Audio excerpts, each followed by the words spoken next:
طه ما أنزلنا عليك القرآن لتشقى إلا تذكرة لمن يخشى تنزيلا ممن خلق الأرض والسماوات العلى الرحمن على العرش استوى له ما في السماوات وما في الأرض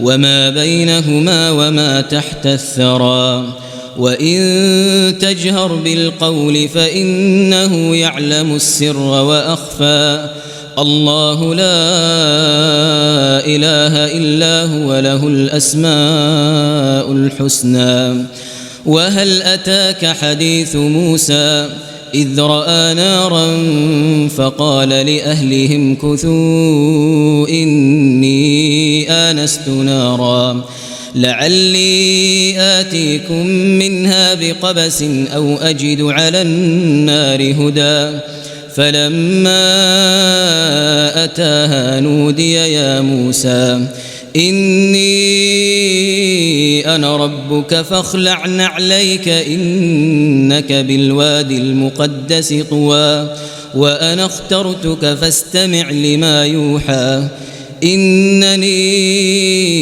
أنا الله لا إله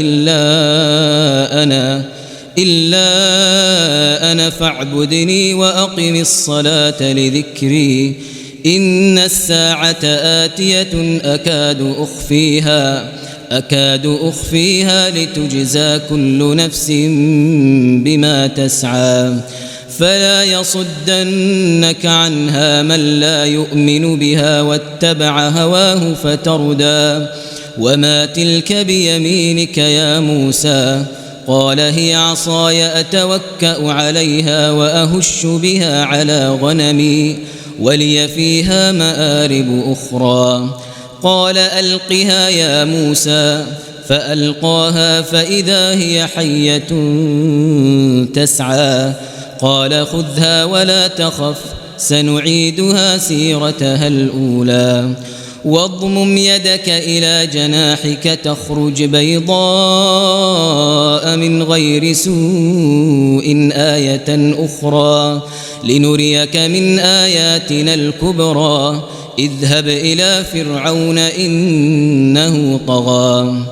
قال رب اشرح لي صدري ويسر لي أمري واحلل عقدة من لساني يفقه قولي واجعل لي وزيرا من أهلي هارون أخي أشدد به أزري وأشركه في أمري كي نسبحك كثيرا ونذكرك كثيرا إنك كنت بنا بصيرا قال قد أوتيت سؤلك يا موسى ولقد مننا عليك مرة أخرى إذ أوحينا إلى أمك ما يوحى أن اقذفيه في التابوت فاقذفيه في اليم فليلقه اليم بالساحل يأخذه عدو لي وعدو له وألقيت عليك محبة مني ولتصنع على عيني إذ تمشي أختك فتقول هل أدلكم على من يكفله فرجعناك إلى أمك كي تقر عينها ولا تحزن وقتلت نفسا فنجيناك من الغم وفتناك فتونا فلبثت سنين في أهل مدين ثم جئت على قدري يا موسى واصطنعتك لنفسي اذهب أنت وأخوك بآياتي ولا تنيا في ذكري اذهبا إلى فرعون إنه طغى فقولا له قولا لينا لعله يتذكر أو يخشى قالا ربنا إننا نخاف أن يفرط علينا أن يفرط علينا أو أن يطغى.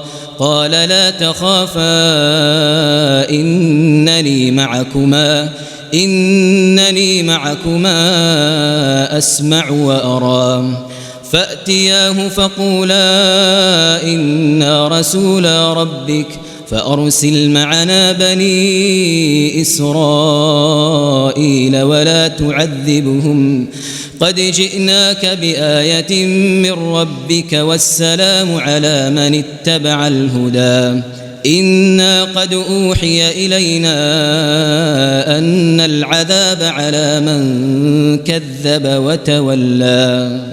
إنا قد أوحي إلينا أن العذاب على من كذب وتولى. قال فمن ربكما يا موسى؟ قال ربنا الذي أعطى كل شيء خلقه ثم هدى. قال فما بال القرون الأولى؟ قال علمها عند ربي في كتاب لا يضل ربي ولا ينسى الذي جعل لكم الأرض مهدا وسلك لكم فيها سبلا وأنزل من السماء ماء فأخرجنا به أزواجا من نبات شتى كلوا وارعوا أنعامكم إن في ذلك لآيات لأولي النهى. منها خلقناكم وفيها نعيدكم ومنها نخرجكم تارة أخرى. ولقد أريناه آياتنا كلها فكذب وأبى. قال أجئتنا لتخرجنا من أرضنا بسحرك يا موسى؟ فلنأتينك بسحر مثله فاجعل بيننا وبينك موعدا لا نخلفه نحن ولا أنت مكانا سوى. قال موعدكم يوم الزينة وأن يحشر الناس ضحى. فتولى فرعون فجمع كيده ثم أتى. قال لهم موسى ويلكم لا تفتروا على الله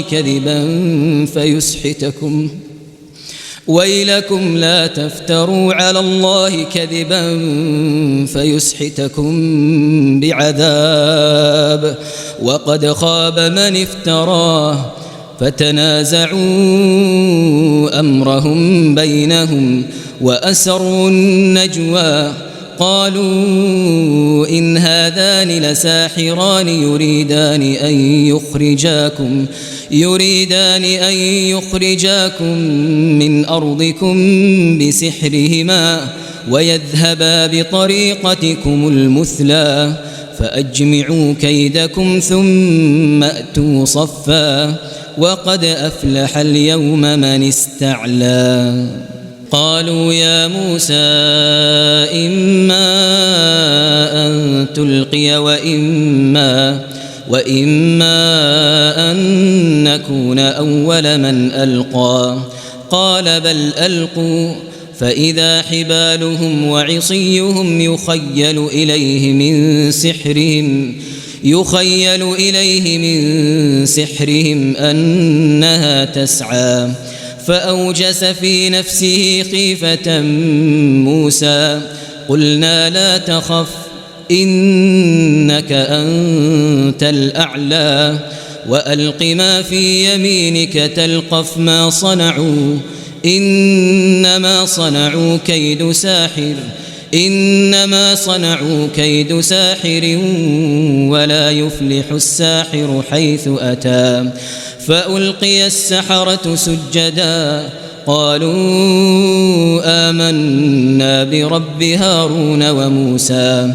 قال آمنتم له قبل أن آذن لكم إنه لكبيركم الذي علمكم السحر فلأقطعن أيديكم وأرجلكم من خلاف ولأصلبنكم في جذوع النخل ولتعلمن أينا أشد عذابا وأبقى قالوا لن نؤثرك على ما جاءنا من البينات والذي فطرنا فاقض ما أنت قاض إنما تقضي هذه الحياة الدنيا إنا آمنا بربنا ليغفر لنا خطايانا وما أكرهتنا عليه من السحر والله خير وأبقى إنه من يأت ربه مجرما فإن له جهنم لا يموت فيها ولا يحيا إنه من يأت ربه مجرما فإن له جهنم لا يموت فيها ولا يحيا ومن يأته مؤمنا قد عمل الصالحات فأولئك لهم الدرجات العلى جنات عدن تجري من تحتها الأنهار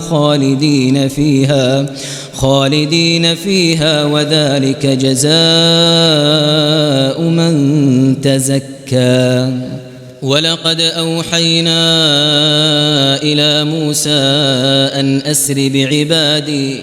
أن أسر بعبادي فاضرب لهم طريقا في البحر يبسا لا تخاف دركا ولا تخشى فأتبعهم فرعون بجنوده فغشيهم من اليم ما غشيهم وأضل فرعون قومه وما هدى يا بني إسرائيل قد أنجيناكم من عدوكم وواعدناكم جانب الطور الأيمن ونزلنا عليكم المن والسلوى كلوا من طيبات ما رزقناكم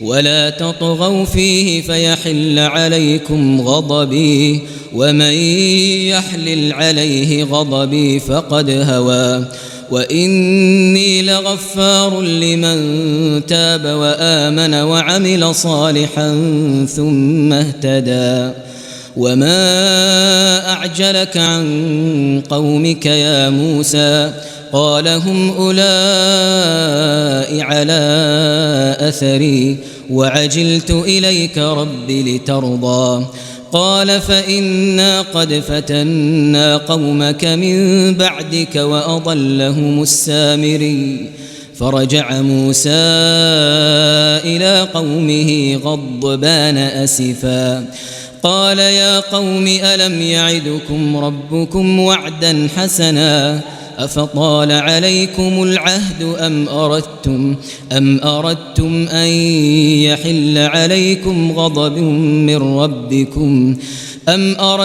أن يحل عليكم غضب من ربكم فأخلفتم موعدي قالوا ما أخلفنا موعدك بملكنا ولكننا حملنا أوزارا من زينة القوم فقذفناها فكذلك ألقى السامري فأخرج لهم عجلا جسدا له خوار فقالوا هذا إلهكم وإله موسى فنسي أفلا يرون ألا يرجع إليهم قولا ولا يملك لهم ضرا ولا نفعا ولقد قال لهم هارون من قبل يا قوم إنما فتنتم به وإن ربكم الرحمن فاتبعوني وأطيعوا أمري. قالوا لن نبرح عليه عاكفين حتى يرجع إلينا موسى. قال يا هارون ما منعك إذ رأيتهم ضلوا ألا تتبعن أفعصيت أمري؟ قال يا ابن أم لا تأخذ بلحيتي ولا برأسي إني خشيت أن تقول فرقت بين بني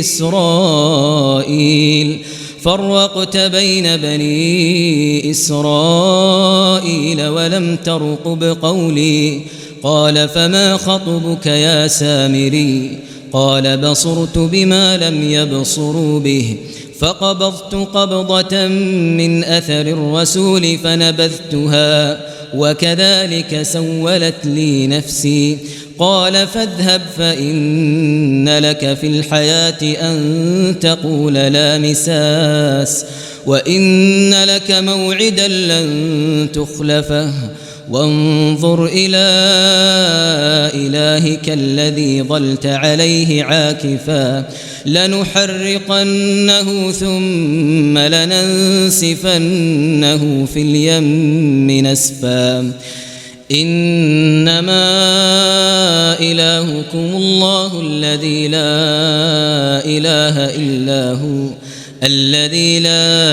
إله إلا هو وسع كل شيء علما. كذلك نقص عليك من أنباء ما قد سبق وقد آتيناك من لدنا ذكرا. من أعرض عنه فإنه يحمل يوم القيامة وزرا خالدين فيه وساء لهم يوم القيامة حملا. يوم ينفخ في الصور ونحشر المجرمين يومئذ زرقا يتخافتون بينهم إن لبثتم إلا عشرا نحن أعلم بما يقولون إذ يقول أمثلهم طريقة إن لبثتم إلا يوما. ويسألونك عن الجبال فقل ينسفها ربي نسفا فيذرها قاعا صفصفا لا ترى فيها عوجا ولا أمتا. يومئذ يتبعون الداعي لا عوج له وخشعت الأصوات للرحمن فلا تسمع إلا همسا. يومئذ لا تنفع الشفاعة إلا من أذن له الرحمن ورضي له قولا. يعلم ما بين أيديهم وما خلفهم ولا يحيطون به علما. وعنت الوجوه للحي القيوم وقد خاب من حمل ظلما. ومن يعمل من الصالحات وهو مؤمن فلا يخاف ظلما ولا هضما. وكذلك أنزلناه قرآنا عربيا وصرفنا فيه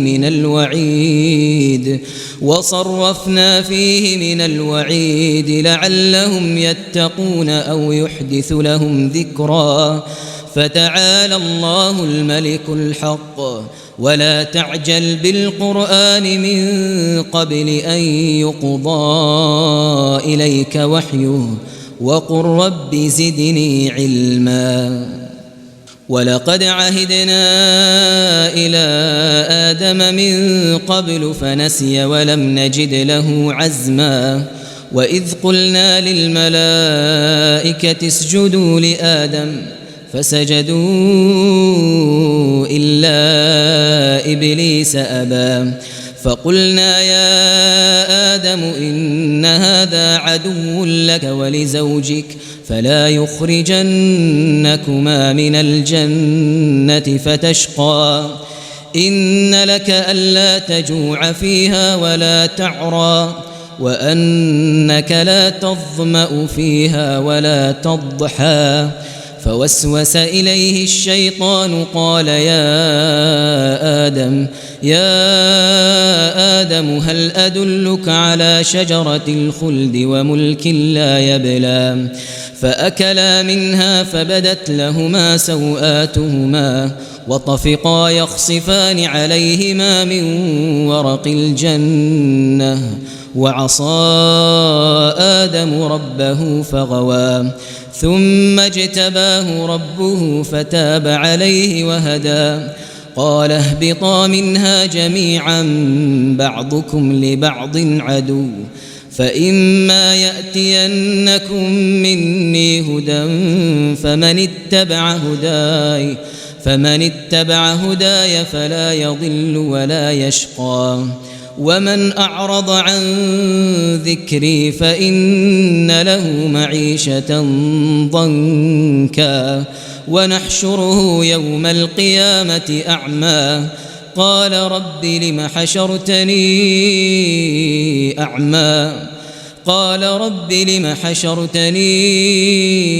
أعمى وقد كنت بصيرا قال كذلك أتتك آياتنا فنسيتها وكذلك اليوم تنسى وكذلك نجزي من أسرف ولم يؤمن بآيات ربه ولعذاب الآخرة أشد وأبقى أفلم يهد لهم كم أهلكنا قبلهم من القرون يمشون في مساكنهم إن في ذلك لآيات لأولي النهى ولولا كلمة سبقت من ربك لكان لزاما وأجل مسمى فاصبر على ما يقولون وسبح بحمد ربك قبل طلوع الشمس وقبل غروبها ومن آناء